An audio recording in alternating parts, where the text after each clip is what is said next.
All right, guys, Shotty T here with another video. So, yeah, this versus opponent is living up to the expectations. Like, we had a good score. We scored over 239 million, but the problem is our opponent scored 277. That's the most we've seen that I've seen any opponent face against this alliance or any alliance I've been a part of since being on the game. So far today, we're actually winning for a change, so we might have some hope. This is research day, but also this is survivor day. So I figured this would be a good time to talk about survivors in general. We're going to focus on that in this video. So what we're going to do first, I got to get in the habit of redeeming these free things. I keep letting them pass. So we got 189 survivor tickets. So let's see if we can get new survivors. So survivors, they help make your game more efficient with the resources and help. And we're just going to explain each of them in detail. That's pretty good. We'll take that. So these survivor tokens, these are things that I told you that was in the Alliance store with the new update. You can get one of those for four. Only costs 4 Alliance store credit to get one survivor token. But again, you can get these so easily in here where you can get. So that's the reason why I was saying it really. I'm getting a lot of these gold mines. I appreciate it. So we might have some duplicates. We're getting a lot of duplicates where we can actually get some star levels on these survivors. And we're still not done yet. Gonna see if I can get one more shard out the Alliance store so we can have an even amount. So let's just do that real quick. Just get one, get an even 10 more. All right. So I think we were at like 2 million. So we got a lot of new ones. All right, so we went from 2 million to 2.6. So it's not like a big jump, but it's still something. You just want to save them. This is the only day of the week you get credit for using them. So just wait till this day to do it. So you see all these items with plus signs and the hard hats.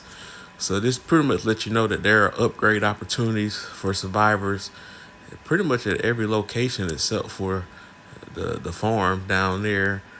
But yeah, pretty much every other location that these survivors are used for are upgrade. So the quickest way to do it, instead of clicking on each individual one to see what upgrade, you click on this. This is your talent hall. And of course, again, your HQ may not be set up like mine because I redecorated a lot. But you can just always click on the building and see what it is. But it's the talent hall. And you just click on that hat that's on the top of it. And it lets you know how many new survivors you got, how many are ready to be leveled up. I have a level up opportunity here. So we're going to level her up twice. And now we have 0.4 stars there. And we're just going to level up. And you can only level up, or you can only level up the purple and the yellow ones. So if you get duplicates of the blue ones, which you get quite a bit on the game, every time you kill a Doom Walker for the first time, you don't get any credit for those duplicates. But we're going to go ahead and just get all these stars implemented here. And now we're going to break it down. So for the coin vault, it's probably not the most important one. It just provides coin protection. So it kind of goes hand in hand with the buildings. So anytime you see, of course, one of those, like a little red dot, that means there's an upgrade opportunity. Gold mine, what that does, it increases your coin production. And obviously, the higher the rarity, the more percent, as you can see. 32% is for the purple, 50% is for the legendary, but as you can see, one of them is 54%, and the reason why is because she has partial stars. So if you increase the star level, it increases overall output for more resource gathering. And actually, we got two more of these, so we're gonna be having a lot of gold with this particular mine. But we'll do all the other housekeeping stuff later, just going level by level to let you know what the survivors do. So the iron warehouse is pretty much like the food warehouse, where you can have more increased protection whenever someone robs your base. But we should, at this point, should have more than enough resources. Same thing. So all these, it just boosts output. So all the resource ones are either for boosted output or boosted protection. So that's self-explanatory. So that's for the field, which of course we did not have any. As you saw on the HQ base, you don't see any red dots for the field where the bread was located. So now we go to the tech center. So the tech center is where your research takes place. Let's upgrade the first tech center first, because I always want to focus on that. So what that does, it increase. So having your tech as it is already, you already have research speed increase. But now if you have survivors installed, now it's even more increase.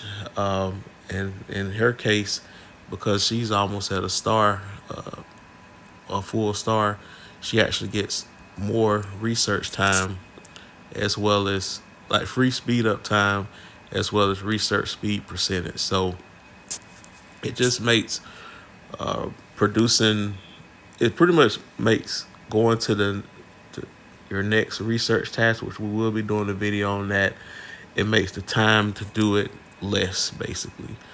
So the tavern, all this does is just, we already talked about the tavern, where it decreases your cooldown for free tickets. By upgrading your survivors, you pretty much reduce the cooldown even further.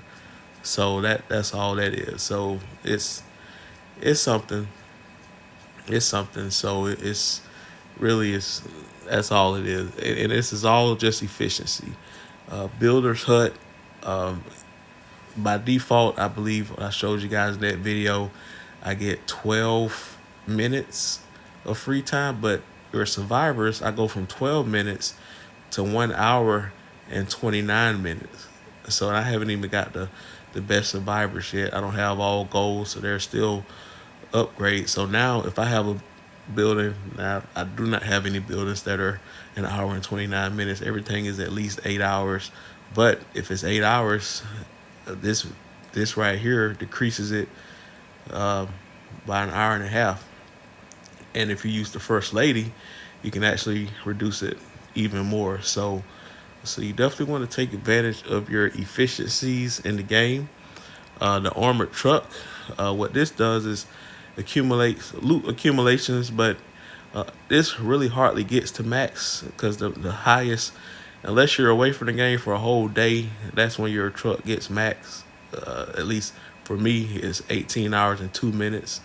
And lately, this past month, I've never gone inactive on this game more than 18 hours. I'm pretty much on the game every day in some form of fashion.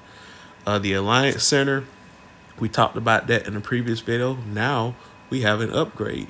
Remember, I think the Alliance Center gives you 16 help per task, whether you're trying to build something, trying to heal your troops, train. Well, you don't get help for training. A research task.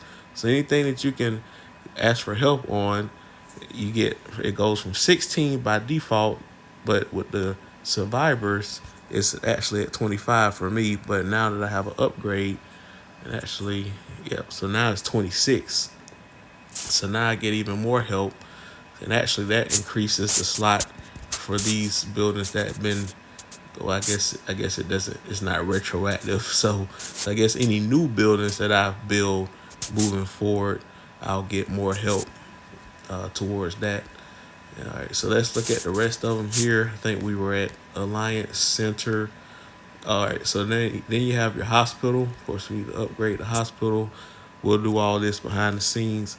So what this does, this increases the unit healing rate, depending on the hospital that you have. It makes it better, and that you definitely can use that during training day. Well, when you have server days and wars and enemy buster days, and also your alliance exercises for that matter. So you want to definitely do that. Um, the drill ground, as you can see, I'm already maxed here. This basically increases your unit capacity for the type of survivors that you have. So again, just it just adds to what you have, and actually I got some upgrade spots there for barracks, which is a key for the game. Increases your unit training cap to a higher percentage. So it's 647 is the number of trainees. I think this is my top barracks. Yeah, this is my top barracks. So it goes from that. Now that I can upgrade that, it went from 647 to 655. So it increases the output whenever I train troops. All right, and then now it's kind of like a domino effect where I can do it for here and for the other barracks that I have stacked below that. The gear factory. This is where you craft your items, and actually I still have one that is still underway here. You can always go here to see which one it is. So I got 7 hours left on that, but I think when it started it was like a day and 8 hours. But if you improve your survivor rarity, and I got a good mixed bag here, you increase your crafting speed by a good percent. So with this group, I've increased the crafting speed by 50%. So that shaves quite a bit of time when it comes to crafting gears. So again, that's another key thing in the game. So really, all the stuff, just to kind of recap, when it comes from resource production in the farm, in the metal factory, or increased protection, crafting speed time, reduce research time, higher troop capacity, better efficiency in the hospital. And then they had this other spot for the HQ. I believe the only way that you can really get those if you pay for it. And that's a pretty healthy price. I'm not sure what these survivors do, but I want to say if I wanted to buy it, I would have to go here. Because this lady, what it does, let's see, collect 10 shards, survivor. Shirley stores the core, dispatch her to your headquarters to increase the troop capacity of all heroes and boost their attack significantly. See, that makes that enticing to buy that, but it's not. It's $100. So that's the only thing. It's $100. $100 is $100. And yeah, I've never purchased any of these VIP exclusives because they're always $100. So that's kind of. I have a limit on this game. I'm not going that high, so I guess I don't have to. I would never have a slot for that unless they maybe have a incentive based contest for that, just based off of effort instead of money. So it'd be great if they do have that in the game. But anyway, guys, that is your survivors explained. So make sure you are saving those tickets for day 2 for your verses, and do the necessary tasks to gain those tickets, such as doing elites, rallies, robbing trains and trucks, secret tasks. All those things can help you get those survivor tickets, as well as getting them from various stores and shops. I believe you can get them from here. You can get them at a regular price or a discounted price, depending on your VIP level. So they're pretty out there. You can pretty easily get these things in the game for free or based off of effort in the game. But anyway, guys, like, share, comment, subscribe, and hit that bell notification.